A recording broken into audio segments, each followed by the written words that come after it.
Salut, c'est Laetitia et Shannon et vous écoutez L'Intention, le podcast des éditions Hachette. Aujourd'hui, nous recevons Sandrine Colette qui publie un roman magistral, Madeleine avant l'aube, aux éditions Jean-Claude Lattès.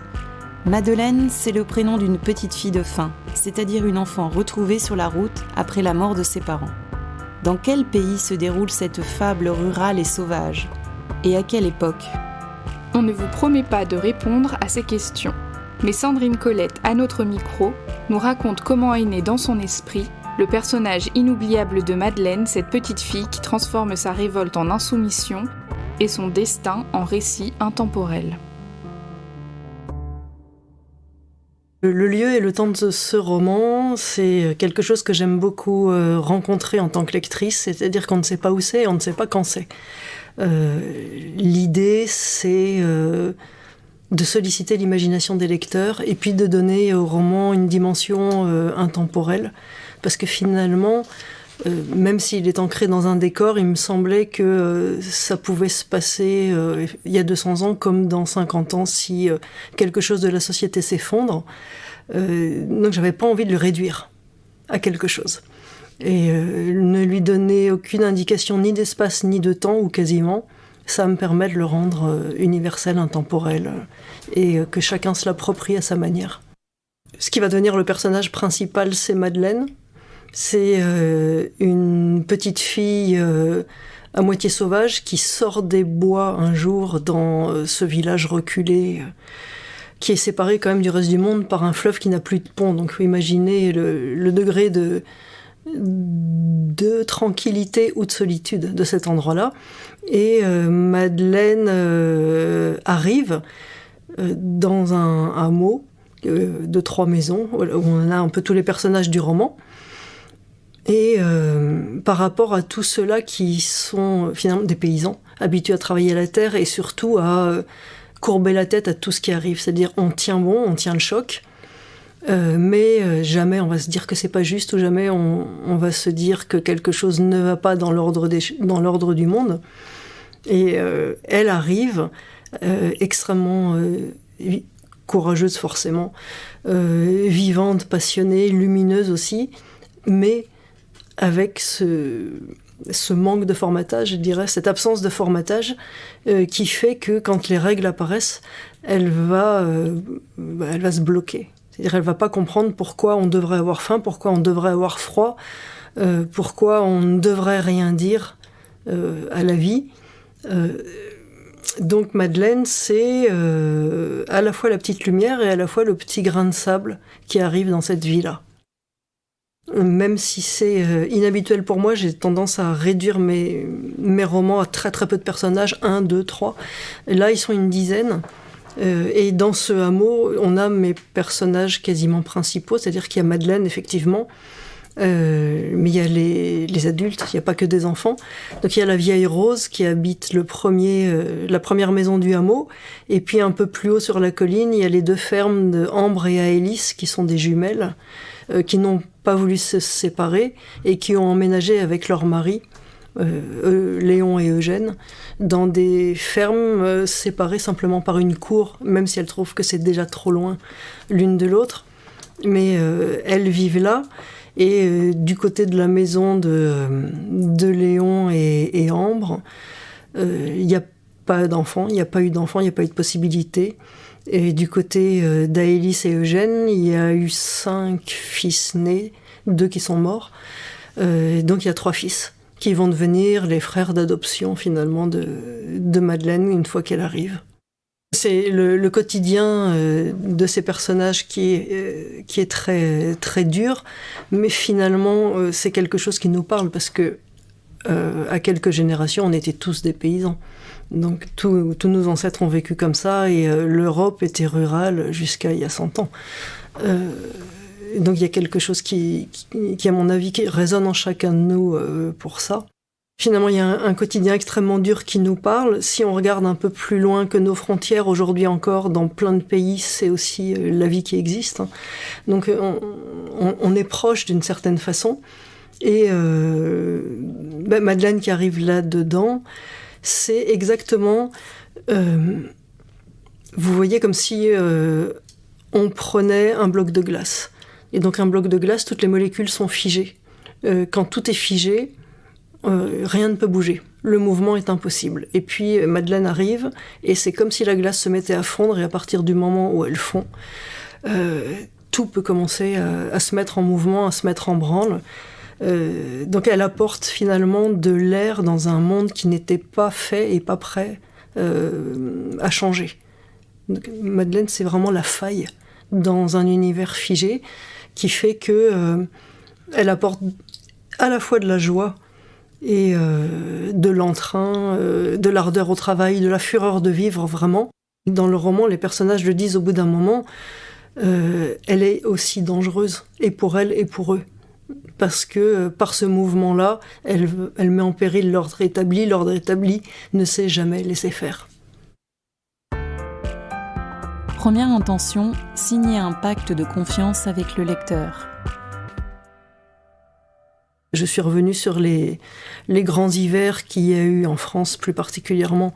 Alors évidemment, il y a 200 ans par exemple, et qu'on pourrait connaître à nouveau. Pourquoi pas parce qu'on sait que la météo, le climat, ce sont aussi des cycles. Il y a l'homme et la patte de l'homme et ce qu'il est en train d'en faire, ce qui n'est pas terrible. Mais il y a aussi des cycles de la planète sur lesquels de toute façon on n'aurait pas de prise. Donc les petits airs glaciaires, des lectures dessus et une espèce d'effroi mêlé de fascination, encore une fois, devant la force de la nature. C'est-à-dire que sur ces grands hivers relatés par les historiens, j'ai redécouvert, peut-être qu'on l'avait appris à l'école, mais de toute façon on oublie tout, mais que en France, une personne sur 10 était morte, soit directement de la faim, soit de tout ce qu'il peut y avoir autour de maladies. Et j'ai trouvé que c'était un sujet éminemment romanesque, d'autant plus aujourd'hui, donc je croise parce qu'on est sensible à l'ère du temps aussi. Aujourd'hui que se pose la question parfois de « et si tout s'effondrait ?» Mais si tout s'effondrait, moi la question qui m'intéresse, c'est combien d'entre nous seraient capables de survivre avec plus rien. Donc c'est un mélange de tout ça. Pour écrire le roman, pour l'atmosphère, il y a forcément une base réelle que moi j'ai tendance à noyer très vite dans l'imaginaire.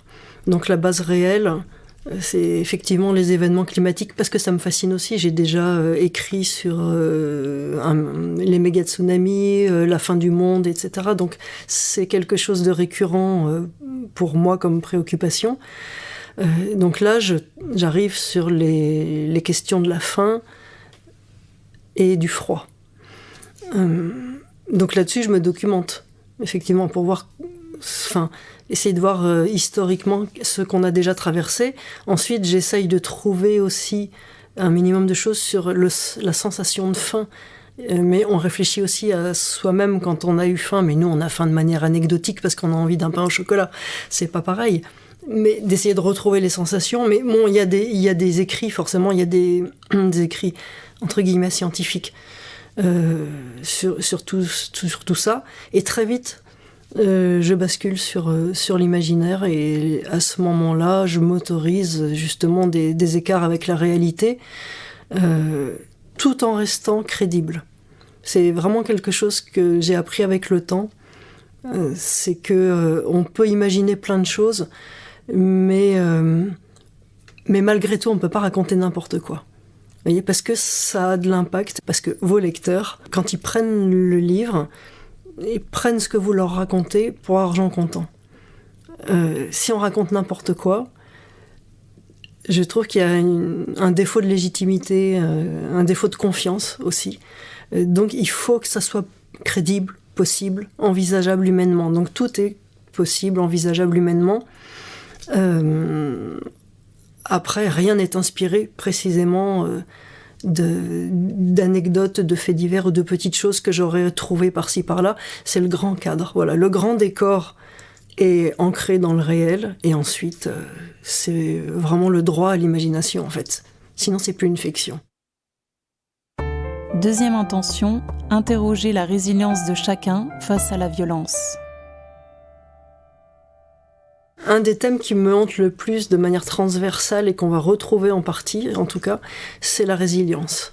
Donc la résilience, c'est comment est-ce qu'on survit dans des conditions extrêmes, quelles qu'elles soient. Donc là, en fait, j'ai une nouvelle configuration, mais finalement, c'est la violence des éléments et la violence des hommes envers les hommes, c'est quelque chose qui, effectivement, qui me passionne et que je me lasse pas d'étudier en changeant les configurations, les protagonistes, les lieux, les temps, etc. Donc là, j'ai vraiment un focus là-dessus, c'est sûr, c'est évident. Les violences faites aux femmes en particulier, pas forcément, ça m'est arrivé d'en parler, c'était pas forcément l'idée de départ, c'est plutôt, moi je le prends dans le sens positif quand je parle de résilience, c'est oui d'accord, il y a le froid, oui d'accord, il y a la famine, et oui d'accord, il y a des violences, mais en fait c'est comment fait-on face à cela? Donc quelle est la réponse que chacun peut apporter? Et j'ai les réponses de ceux qui deviennent des petits héros de la petite histoire. Hein. Et puis il y a les réponses aussi des lâches ou des méchants, si on peut dire. Donc c'est ça que je vais aller regarder un peu à l'intérieur. Ce roman m'a pas posé énormément de problèmes à l'écriture. En revanche, il m'avait posé des problèmes dans l'organisation. C'est-à-dire que... mais ça, on l'affine justement au cours de l'écriture. Ce qui m'a happé en amont, c'est les grands hivers et les famines. Et donc je suis partie là-dessus, ce qui fait que sur la durée du roman, on était pris du début à la fin dans le froid, la famine. Ce qui fait que à la fin du livre, quand vous avez quelque chose d'extrêmement, par exemple, plombant ou un des points d'orgue du roman, à cause de la faim ou à cause du froid, ça n'a plus du tout le même impact parce qu'en fait on a froid et on a faim depuis le début, donc on s'est habitué en tant que lecteur. Ce qui fait qu'il a fallu dépouiller le début, réinjecter, mais pas trop. Donc c'est vraiment une question d'organisation plus que d'âme ou d'histoire. Donc ma conviction qui dépasse toutes les autres et qui se retrouve dans ce roman, c'est une fois qu'on l'a lu, ça peut paraître curieux, mais pourtant c'est ça, c'est la force de l'amour et la force de la famille, qu'elle soit de sang ou d'adoption. Pour moi, je dirais s'il y a une rédemption, elle est là. S'il y a quelque chose qui permette de faire face à tout le reste, ça va être ça. Troisième intention, créer des personnages faiseurs d'émotions. Le rapport que j'entretiens avec mes personnages à travers toute l'écriture d'un roman, c'est d'essayer d'écrire ce qu'on aimerait lire aussi, en se disant que c'est comme ça que ça devrait être réussi. Donc il y a deux choses sur les personnages. La première, c'est est-ce que je réussis à les rendre attachants? Est-ce qu'ils sont attachants? Et donc est-ce que moi je m'y attache au fur et à mesure que je les écris? C'est le plus gros travail pour moi. J'ai tendance à rester un petit peu en dehors, c'est-à-dire que les personnages ne me débordent pas. Je fais pas partie des auteurs qui vont vous dire à un moment un des personnages prend la main, c'était pas prévu, mais il s'évade, il m'emmène. Non. C'est un jeu dont je maîtrise les pions, un échiquier que je contrôle. En revanche, il peut m'arriver de me dire que certains personnages pourraient être plus intéressants que j'avais imaginé au départ à travers l'attachement. Et donc, ça bascule sur la deuxième chose qui me paraît nécessaire sur les personnages. Est-ce qu'ils nous donnent de l'émotion? Et c'est vraiment à ça, moi, que je vais juger mon roman à la fin. C'est est-ce que, en le lisant, on ressent de l'émotion ou est-ce que on a un échocardio plat qui fait que, pour moi, c'est un échec. Si on me dit oui, c'est sympa, mais voilà, il n'y a rien eu à un moment. J'ai pas eu froid, j'ai pas eu faim, j'ai pas eu les larmes aux yeux, j'ai pas eu envie. Alors de rire, je comprends. Mais voilà, s'il y a zéro émotion qui sort d'un livre, c'est-à-dire si mes personnages sont pas capables à la fin de susciter ça, c'est que c'est raté, je recommence. À les rendre attachants et à les rendre faiseurs d'émotions. Alors Madeleine, ce qu'elle représente pour moi, je pense que j'ai dit l'expression déjà une fois, mais c'est vraiment, je la répète parce que ça me paraît le plus exact, c'est la fureur de vivre. C'est la force de la vie, tout simplement. C'est la capacité de se relever. Enfin, en fait, c'est un terme que donc j'ai déjà utilisé, qui est la résilience, parce que ça vient d'une préoccupation, je pense, d'une obsession personnelle, la résilience. Et elle symbolise tout ça. C'est-à-dire que dans Madeleine, j'ai mis tout ce que éventuellement je peux ressentir, moi, partiellement, de révolte, de conviction, de passion, et tout ce que j'observe aussi autour de moi, parce que vous savez qu'on est les plus grands voleurs de la Terre, c'est-à-dire qu'on observe tous les gens qui nous entourent, on les écoute, et puis tout ce qui nous semble intéressant, on le met dans un petit coin de sa tête en se disant qu'un jour ça reviendra dans un roman. Et voilà, là il y a sans doute un peu de ma nièce, un peu de plein de gens que je connais, dans leur capacité à transgresser aussi. Mais à transgresser, je dirais, pour du meilleur, attention, hein, pas pour le plaisir et pas pour détruire. Voguer entre les ténèbres et la force de vie tout au long du roman, c'est quelque chose, je rebondis en arrière, mais qui découle de l'intérêt pour la résilience. C'est-à-dire que la résilience, ça ne vaut que s'il y a une épreuve. Donc je mets face à face. Encore une fois, on ne peut observer la lumière que s'il y a de l'obscurité. Et un tableau de Pierre Soulages, s'il était juste noir, ça serait pas intéressant, mais il y a un tout petit point lumineux, un tout petit point doré au fond, et donc c'est exactement cette espèce de va-et-vient que je fais. C'est-à-dire pour mettre en valeur tout ce qu'il y a de lumineux dans le livre, même si c'est tout petit, il faut que le reste soit extrêmement sombre. Donc c'est simplement se rendre service les uns les autres. Hein. De toute façon, les ténèbres, ça n'existe pas sans la lumière. Psst, c'est l'heure des cadeaux. Si je devais offrir une phrase en cadeau, il faut la prendre dans un sens positif. C'est compliqué de trouver une phrase absolument joyeuse dans ce livre. Et donc j'en ai choisi une qui n'est pas facile, mais si on la prend dans le bon sens, elle est pleine de force et d'espoir. Ça parle des jumelles, hein, Ambre et Aélis, et de Madeleine qui les rejoint. Et donc Madeleine cherche Ambre du regard, mais c'est Aélis qui s'approche, le visage fermé. Aélis qui ouvre ses bras, les referme sur elle. Ambre s'ajoute. Elle se serre fort, les hommes les observent de loin, n'osent pas. Elle s'agrippe pour qu'aucune ne tombe. Et ça me paraît revenir clairement à ce que je vous disais de la force de l'amour qui permet que dans n'importe quelle circonstance, il y en a toujours un qui soit capable de tenir un peu sur deux jambes pour rattraper les autres. Et si le roman était une musique ?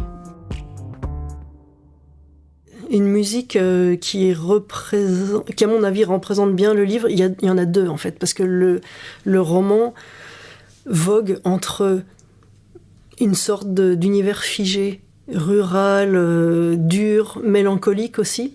Et donc de ce côté-là, c'est ultra connu, mais si j'écoute l'Ave Maria de Gounod, et on est vraiment dans cette ambiance-là.